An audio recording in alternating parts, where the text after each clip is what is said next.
One of the things that really like drove it home for me was that I knew I had an eating disorder when I was in a small body. I was in graduate school at the time. I knew I had anorexia.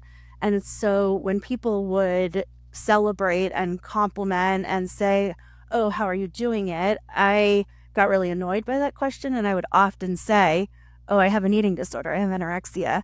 And people still were like, "Well, keep it up," or, would compliment or celebrate. And that for me, I think was like, oh, right, this is all a fucking lie. Like, this whole thing that we've been sold, like, is such a mind that people are praising anorexia if it meant being thin.